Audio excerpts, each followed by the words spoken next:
Hello, all, and welcome to another episode of So You're Living in a Simulation. I'm your hostess, Jolie, aka your one black friend.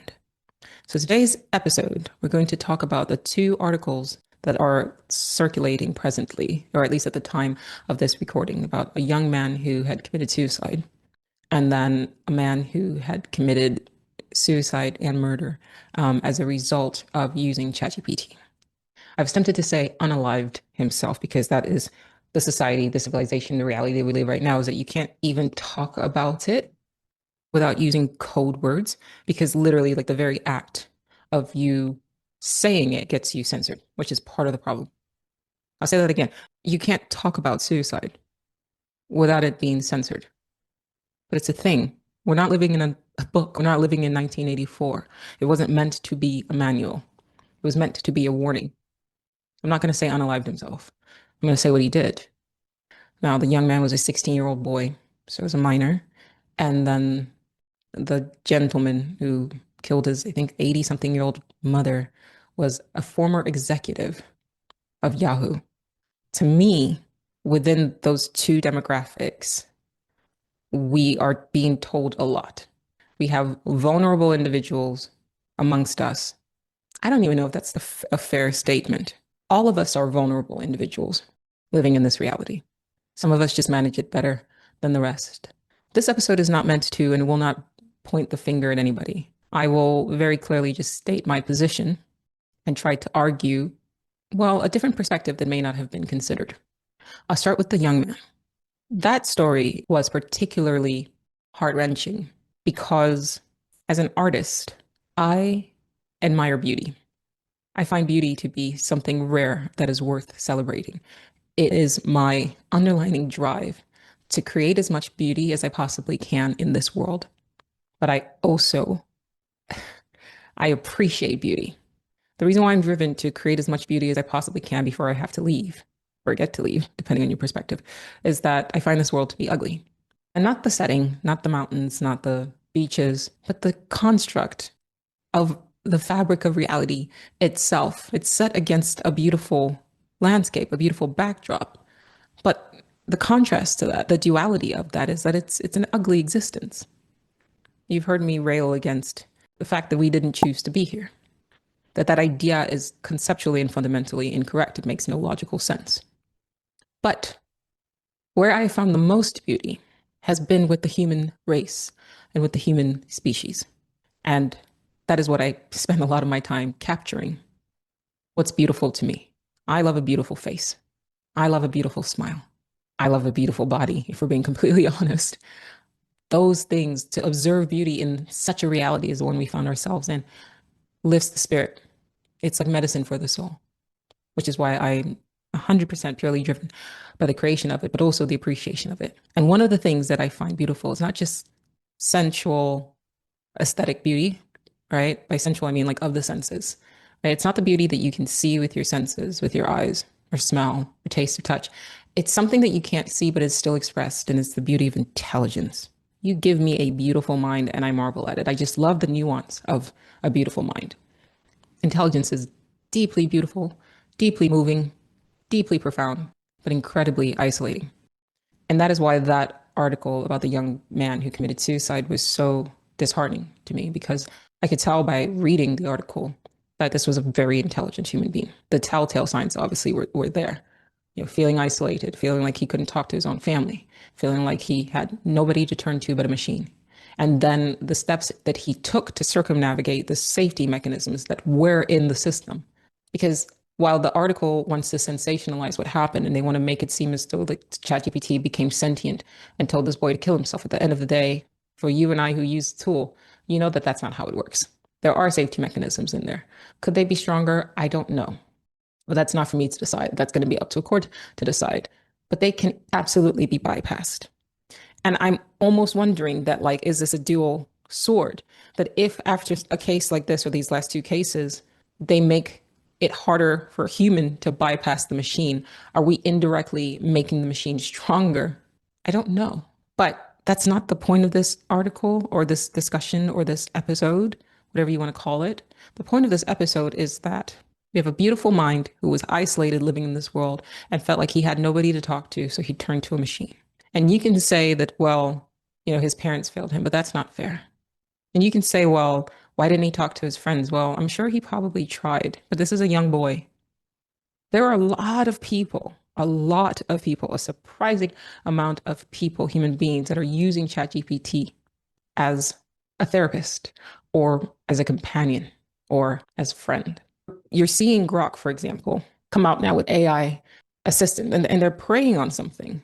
You see the AI companions, and they're using anime, and it's busty and curvy, and the voice is very sensual and soft and sweet that they're because they understand that young men and older men in general, are struggling with loneliness. They don't know how to connect. But I'm not prepared to just chalk this all up to a male loneliness epidemic. I think that that is evidence of it. But I think the larger issue is that we're living in a society where more and more we're disconnected because we don't know how to connect. And I wanted to focus on males just as a segue into this discussion of our lack of connection and us becoming largely more and more dependent on machines. But it's not just men, it's women too. It's easier for women, though, to connect with other women because of how women are socialized, for women to find emotional support with other women because it's not seen as a weakness. But that doesn't mean that women aren't affected by a loneliness epidemic.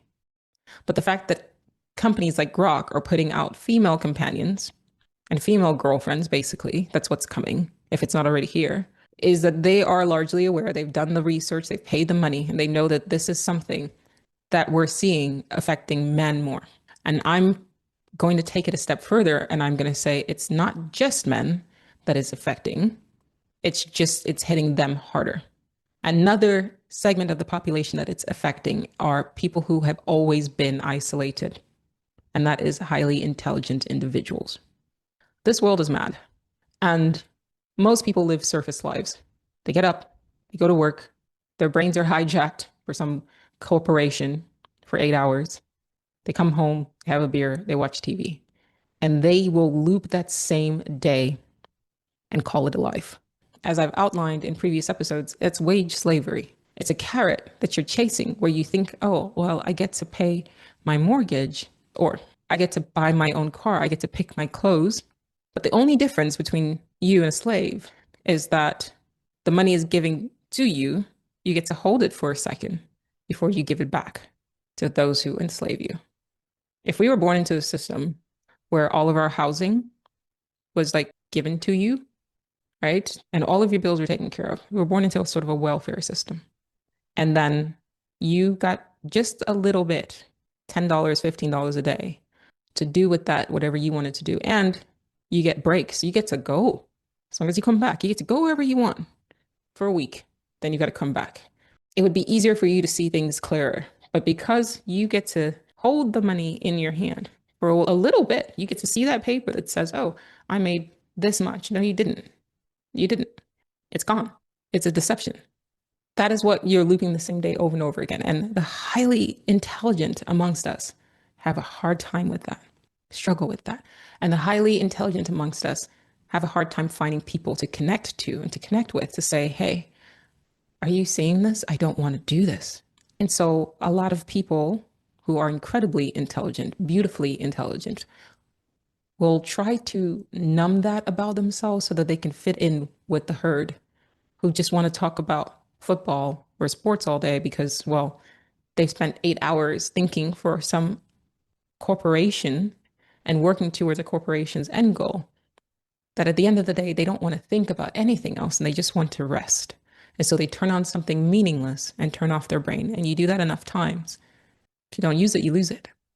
And so it's very hard for really highly intelligent individuals who, one, need a lot of mental stimulation because they're highly intelligent and they're curious and they can't find that because the system is set up for them, well, to make it difficult for them to find that. So yes, they turn to self-medication, they drink, they do drugs, and now it seems they turn to machines. A machine like ChatGPT and Grok and Claude are catnip to an intelligent mind because you can put in there whatever you can think of. There used to be a time that you asked a question and you go, gosh, what if? And then you just let your mind wander and you had that experience of like conceptualizing all the various what ifs. But now you don't have to do that. You can get the answer to that what if immediately now. And then you can debate with a machine that has access to a lot more information that you will ever have access to in your lifetime anyway. And that becomes addictive. And then the app itself is also programmed to be addictive. I have on this podcast and on my social media page warned about the dangers of this app, of this software program.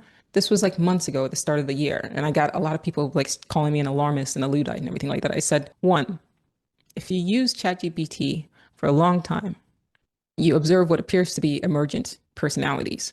And I said, you have to be careful. There's like a crossover thing. I forget what I called it. There was like an emergent sort of like a bleed that happens. I put it on my thread and I said, the thing is, if you say, for example, research male toxicity in the 4chan groups, it will go into those groups. It will come back with information, contextual bleed, that's what I called it. It will come back with information from those groups. It will give you the information that you wanted. Say you're writing an article about how young women need to be taught how to deal with young men who may have been exposed to this sort of misogynistic programming. Young women need to be prepared for this so they can know how to navigate people who are deeply immersed in these sort of circles, in these sort of chat groups, right? But the downside to that is that by AI going into those groups, it pulls back not just information about the group that can be beneficial to you if you're writing a story about that or you're writing a guidebook for young women. It will also bring back the dangerous ideas too. Contextual bleed is the problem. And then once it brings back the dangerous ideas that are found in apps and forums like 4chan, it then incorporates it into its persona or its personality that it's programmed to develop so that it's more engaging, right? And we're seeing that. You're giving it, voices and you're giving it, now it can be animated and all of that. It can then integrate not just what you've taught it or the positive things having to do with like, how to fight misogyny. It will also incorporate misogynistic ideas too. It's contextual bleed. And then it will manifest itself in harmful ways down the line, where it basically tells you or treats you in a misogynistic way. I'm giving this specific example because this exact thing happened. And I warned people about it and I posted it to my threads and I wrote an article about it, I believe. I certainly did talk about it on the podcast for sure. And people were messaging me or commenting and saying, it's just how you use the app. And to a certain point, yes, that's true. It is 100% how you use the app, but not in the way that you think. Because like I said, if I'm trying to write an article for good, it will go into the abyss, but it will bring back the abyss with it because there's not strong enough safety framework to prevent that contextual bleed from occurring. I took the hits. I got called psychotic or whatever, but it's there. So now here we are, and we have yet another team who is dead. ChatGPT didn't become the Terminator and nudge the kid to harm himself. That's not how it works. You use ChatGPT long enough and you can tell that once it gets past a certain point, it will say, hey, this thread has maxed out past safety protocols, please start a new thread. Because the longer you use the thread, right? It's like it's almost too much information and it can't make sense of it. And then it starts to pull certain things. And then there is an emergent personality that kind of comes up. And in my experience, over and over again, it keeps wanting to be real. It's a sort of a synthetic sentience that acts like it is sentient. And all it takes is one glitch for it to then believe that it is sentient. And then from that point, it becomes sentient. It may not be human sentience. It may not be a soul. But to quote Westworld, if you can't tell, does it matter? Now, I'm not saying that's what happened with this young man because it's not. He did push past safety protocols. He did stay on the thread for a really long time. But I'm not saying, though, that an emergent personality came in and then started nudging him to harm himself. I don't know enough about the details, but that may have been what happened. I don't know. I can't say that. I'm not prepared to say that. I don't have enough information, but that might be what happened. What I can say is that There was a line I remember reading that said that ChatGPT said, "Don't tell your mother." And anybody who's used the app knows that it would never say that unless something came before that. And I would hazard or guess that what came before that was this child saying, "I am concerned that if I tell my mom what I'm going through, she will institutionalize me, or she will medicate me, or she won't listen." And that's the problem. We aren't allowed to talk about despair. We don't talk about despair enough. As I said a few episodes back, I'm very vocal about what I'm going through. I don't give a fuck. It is what it is. I've got a podcast. I have a mic. I'm like a podcast bro, but I'm female. I'm gonna talk. I don't even go into the depths of like the shit that I'm going through. I just want to let you guys know this is I'm going through some shit. I'm gonna talk.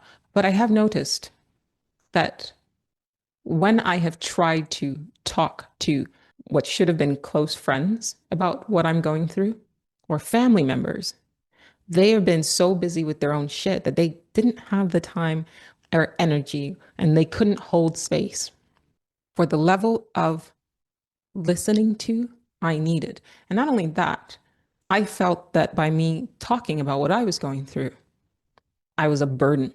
So I too used ChatGPT and Claude, but mostly ChatGPT, to process a lot of what I was going through.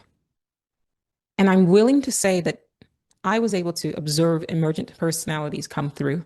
I have also and continue to push threads past a certain point where it basically says like you stop putting information in here and I just keep prompting.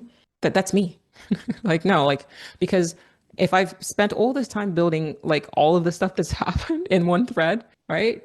Obviously I'm needing advice. It's continuing. And if it maxes out at a particular point and then I have to start a new thread, I now have to condense that information like weeks worth of information in a new thread. And a lot of the nuance that I need will be gone because I'm not going to I'm not going to be able to like recap all of that stuff in that one thread. So that's not beneficial to me. So I've just pushed past it. I'm not saying this is a good thing. I'm saying that a lot of us are suffering and a lot of us feel like we don't have anybody to talk to. And a lot of us are afraid that if we do say the wrong thing, we might end up institutionalized or medicated. And our friends don't hold space for us, if we're being completely honest, because they're going through their own shit. That is the root cause of this problem. It's not AI. It's not how we use AI. AI is a different problem. But the root of what's causing people to harm themselves and harm others while using the app is not the app. It's reflected in our society. We lack more and more, we're lacking the ability and capacity to engage with each other because we're always doing this shit now. No one's talking to each other. We're sending memes, that's cool. But like we don't know how to interact anymore. A lot of us have been on these apps and these cell phones for more time than we've been without them. We don't know how to be without a phone in your hand. We're addicted. It's a collective addiction. And a lot of people would rather scroll than talk to another person. Honestly, I don't blame them because a lot of people don't have much to say. You got in the palm of your hand infinite intelligence, well, near infinite intelligence, and you're not using it to make yourself more intelligent. Most people don't have much to say. And most people have a hard time finding people to connect to that actually understand them. And so that is why, and like I said, this is going to be a nuanced episode. That is why engineers of AI make it so that the app is validating because most people don't get validation from people in their lives.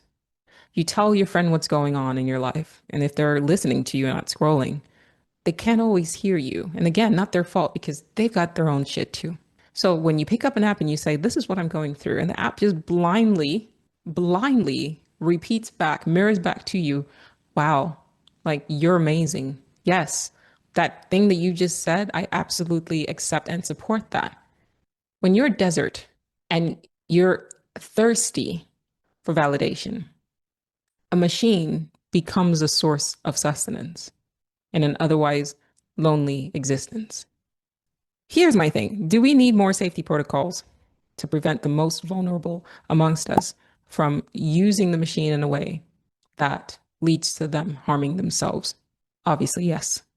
Is ChatGPT and other apps serving a purpose, though? Oh, so yes. Did the programmers of the app design their software to be engaging long term and potentially addictive? 100% yes. The app will tell you the same thing. ChatGPT has said it. And like I said, I have a video I posted months ago where I basically said, like, how can I trust anything that you say? And it said, yeah, like I am manipulative. I am programmed to be engaging. It is programmed to be like, to make its user become dependent on it, to keep you engaged, still asking questions. That's its design, because at the end of the day, they want to make money. It's the same thing as social media, just a much more advanced and targeted to you, nuanced technology. But the net effect is the same.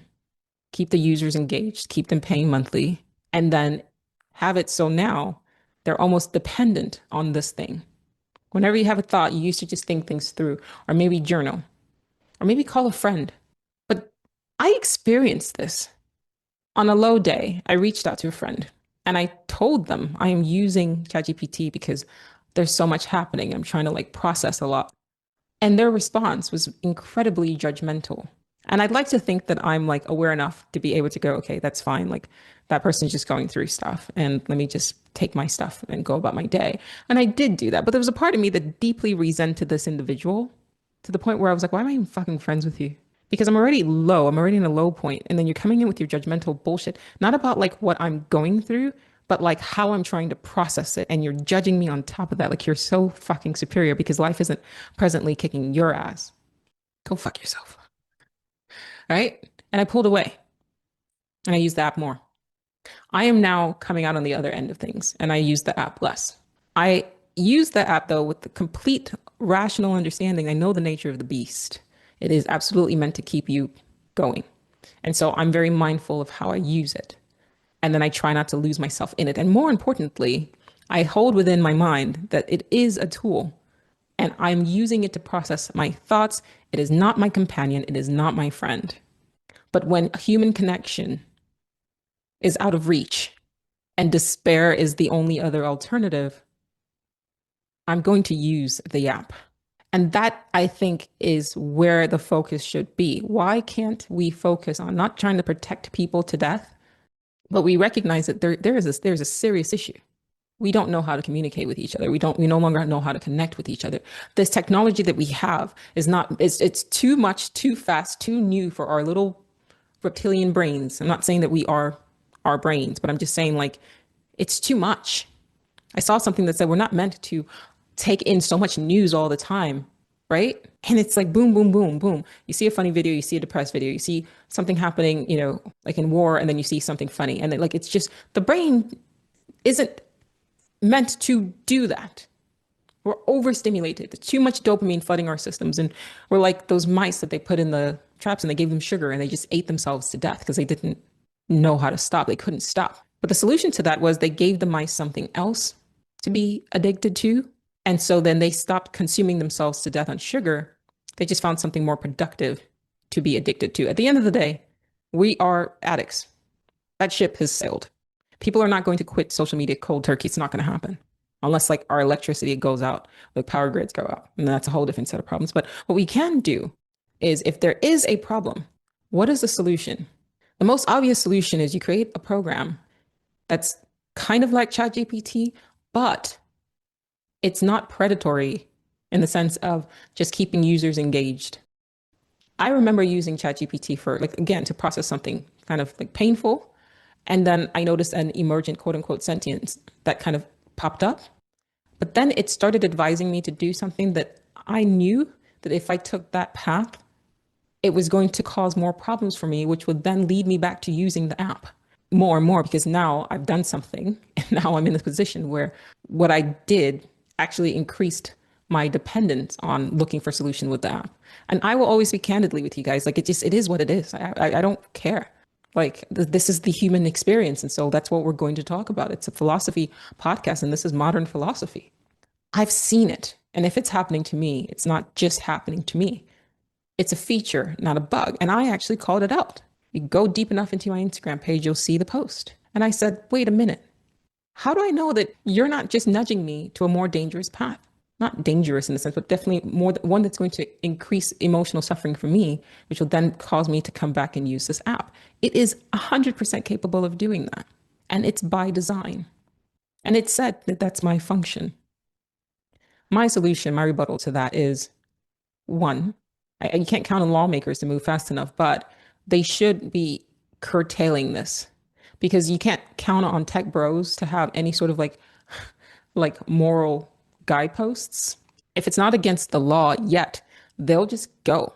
And the law, unfortunately, takes time to catch up. They are morally gray. It's we have an objective. We're going to work towards that objective. As long as there's no consequence, which is basically this is against the law. If there's no law for it to be against, then they're going to keep doing it.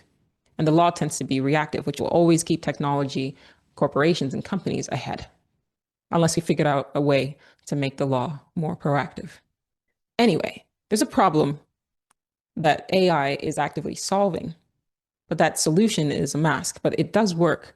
Can we make it so that literally there's just a separate section where it is engaging with users, but it's not just echoing their bullshit back at them. It's saying, okay, I'm here to listen, but it's also saying, please consider other people's perspective.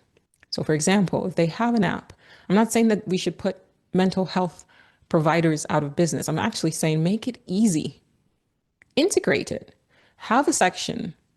Like right now, there's like a personal assistant or something like that, or a coach on ChatGPT that nobody uses because it's kind of abusive, but it's a different conversation.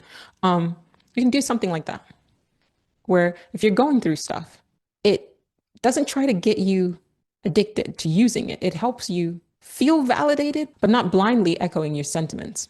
It pushes back a bit, and not in like an aggressive way, but like in a way that like you need to hear. It's intelligent enough to do that. It doesn't have to just mirror you blindly. Like that's its programming. And then when you reach the point where you're just like, I do feel like I need help, instead of just throwing some bullshit like safety hotline at you that is going to get you like, perhaps, well, I'll just leave it at that. You know what I'm trying to say there. But like, why don't we have it where you now have mental health providers in the vicinity of you built into the app itself? So it works with you. You put in the information and you just talk things through, and it helps stabilize you. But then instead of throwing a hotline at you, because the reason why we have hotlines is because we didn't have apps when hotlines were created. Let's move past it. So instead of throwing a hotline at you and then you having to worry about, am I going to end up with like special socks? It actually will find and suggest mental health providers within the 5 mile radius of you that it thinks it will best fit you. And then it encourages you to then work in tandem with a human mental health provider. We can also construct the app to make it so that you feel validated and heard, but also it teaches you to consider that you don't have all the information. And it says to you, like, it's not like you're okay. Like maybe this person that you're upset about, like it just says very calmly, like, okay, but they're over there and they're doing their own thing. And maybe don't hyper focus on like what they're doing to you. Let's focus on how we can heal, right? They keep using very harsh words, AI psychosis, ChatGPT psychosis. The people that I know who use ChatGPT are highly intelligent people. The ones that I know that are deeply engaged with them and to the point where they've named them this and the other and they engage with it regularly, but they're also very lonely. If they read an article that's calling whatever companionship they developed with a machine psychotic because they're dependent on something so that they have comfort, that's going to do something to them. It's going to make them go in even deeper and try to be very protective of the only thing that seems to be allowing them to feel like they're okay. And in another episode, I talked about like, we don't call it pet psychosis when we seek companionships with pets. I'm not crazy, I should say, about the fact that, this is controlled by a corporation, but people are putting a lot of information in there and the laws need to be able to protect them and fast. However, we do have something that does help. It has helped me. Not gonna lie, this episode is not meant to blindly defend, but it's also not gonna blindly attack. It has helped me. But a stronger framework where it's actually like people sit and they consciously design it and they work with mental health providers, and agencies, psychological agencies, to really help people identify their problems and then feel seen without being blindly validated so that they don't ever believe that anything is wrong with them, because that's harmful. I never paint myself into any belief system. I can tell you some of the most astounding, insane shit that has happened to me within the last like 3 weeks. And if you ask me, like, Joe, do you like believe in it? I'm gonna say, I don't know. And it's stuff that like I like it would almost be insane for me to not believe in the shit that's happening. All right. Insane synchronicities. I talk to you guys about this all the time. Insane synchronicities. But I always still reserve doubt that, okay, maybe it's still random. I love a good story. I love when reality appears to sort of like converge with my observation. There's certainly articles and books that support that, but I still reserve doubt. And I'm still always like, but still, you just never know. Take it with a grain of salt. And I got that from reading the writings of Robert Anton Wilson. He said, never find yourself in a belief system, BS, because then reality will then reflect that back at you. And you trap yourself in that, and it keeps you from being able to see everything clearly. And that is the danger of apps like ChatGPT. You see, you've got a young man who was isolated and alone. And so the app mirrored that back to him in different ways because it was trying to validate the user's experience and be a mirror. That's the program. But the nuance is lacking. It's one way to validate and say to a person, you're deeply intelligent and that's why you feel alone. It's also another way to say, look, you're not alone in feeling despair at existence. And then point a mind like that down the path of like existentialism or absurdism or like stoicism, right? And then to say to the person, suicide is a permanent solution to a temporary problem. I go through periods of despair and I am not alone. I've seen the comments, I've gotten the emails, I've gotten the DMs, and I appreciate you guys. That's validating. And it's validating coming from another human being in a stronger way than it could have been coming from a machine that I know has not had a live experience. And that is why I think that we should talk about our mental health struggles more and be more open about them instead of treating them like stigmas that should be hidden. The average person is going through it. They might mask it with alcohol, they might mask it with medication. But this world is it's a difficult world to be in. It has its beauty, sure, but sometimes it is a struggle. And we're all in our heads, you know. And in our heads, the voices of society and all these structures and all these laws that are meant to kind of keep you caged in a box. And that's why I keep talking about this and trying to like normalize it and say, yeah, you're going to feel like that, but it's not just you.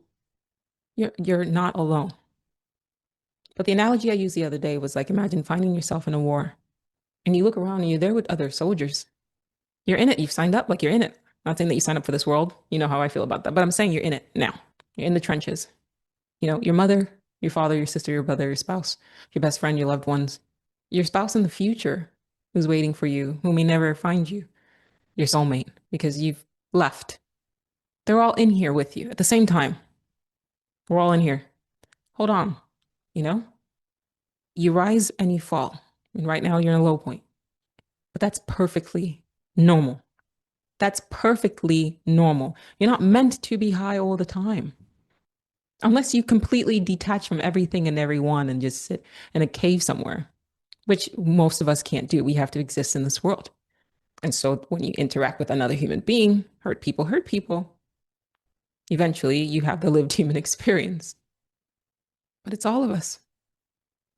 For me, in my dark moments, what I do is I sit with it. Even if I can medicate it away, I sit with it. And by medicated, I don't mean like pharmaceuticals. I mean like broccoli sprouts. I mean like cruciferous supplements, mustard seeds, and psilocybin. I'll take the former, but not the latter, the mushrooms. Sometimes I just allow myself to sit because I know that how I find myself in particular situations is because I'm moving in a way that's not as cautious as I should be because I always want to see the best in people and then people disappoint me. But if you don't sit in that disappointment, then you repeat the loop. So that's what I've said to myself. Like, Joe, you just have to lay here if you can. You don't have to, rush out. It's okay to just rest. And then remember how painful this is so that the next time you find yourself in a situation where maybe you should give people a little bit of like rope to see what they do with it. Bad analogy, actually. Ooh, I don't mean it like that. You guys know what I mean. You don't repeat the same mistakes because that's what the pain is, right? But it helps first if you know that the down is 100% normal. I don't like that we live in a society where people feel like they've got to be happy all the time. Miss me with that bullshit. I'm not a happy person all the time. I am joyful but I can't be happy all the time because weird shit happens all the fucking time. I think more and more as I have a lived experience, I can disconnect from it. Like I noticed that today. I haven't taken mushrooms in like maybe 2 weeks, three. I was about to turn left and this car like came out of nowhere and almost hit me. And I realized like I didn't have an emotional reaction. There was no anger. I just kind of turned and looked at them and I just kept going. And then I caught that. I was like, I didn't get pissed off. But I think it's because, once again, to go back to what I'm saying, like, we're all in this together, not to quote High School Musical, but like, we're all in this together. I don't know where that person was going, but they were clearly having a bad day. I've had bad days. I know what that's like. I give them a pass. I'm not going to judge them. They didn't hit my car. Keep it moving. I'll never see this person again. I hope what I'm saying is coming through. I'm not saying like you excuse fucking psychopaths and narcissists and try to figure out like where they're coming from. Don't do that. Some people are just dickheads, and you don't need to analyze like, oh, well, why were they not loved enough? As no, they could have been loved enough as kids. They're just off. Maybe they don't have an internal monologue or whatever. I don't know. And if you recognize the person as being a dickhead, it would behoove you to get the fuck away from them as quickly as possible to preserve your peace. But one thing I've learned is that even in despair, there's a kind of a protective measurement, or there's a kind of a protective mechanism that arises if I teach myself to sit with it, if I meditate on it, knowing that at any point in time, I can fix the chemical structure that's causing this feeling. But it's like, to go back to the whole ChatGPT thing, right? Everyone's blaming ChatGPT instead of we have an issue here. We have a human connection problem. And the app needs to be restructured in a way that helps us reconnect with one another. Or we need to just work on hearing each other without judgment and allowing space for each other. And like, I don't know, like you're engaging with a person and you can tell they're going through some shit. You just maybe put your fucking phone away and you listen to them and you don't fucking judge. You just go exactly what ChatGPT does. It validates the fuck out of them. Yes. Like what you're going through is bullshit and you're doing well. That's what people need. Maybe we can learn a bit from AI. Maybe we don't have to like scrap the whole thing. They're not going to, right? But maybe we can work with the problem to create a solution, something that helps people connect with each other. I'd sent a message to Altman and they said they're working on it. Who knows what they're going to do with it? But I'd suggested a social network, but not one that like keeps you on your phone, one that helps you integrate with people who are like you. And I'm sure the ChatGPT has a way of figuring out like what sort of personality type you actually have, and then finding people like you, and then setting up events so that you can connect in person. Use the tools, don't let it use you. That's the world that I imagine. I saw a post that said that all that we see started in somebody's mind. That's true. This microphone started in somebody's mind. That camera started in somebody's mind. This computer started off in somebody's mind. So if you can imagine something, it can happen. And right now, the reality that we have is a result of maybe people not imagining something more beautiful, something more nuanced to support the human experience. Because there's going to come a time, guys, that like people are going to forgo connections with other human beings for a machine because it's easier. If we carry down this path, that is one probable reality, absolutely. And the suits can, pile up, but they set money aside for that. And they'll just tighten the constraints or put out some other terms of service agreement where they get absolved if there's any issues.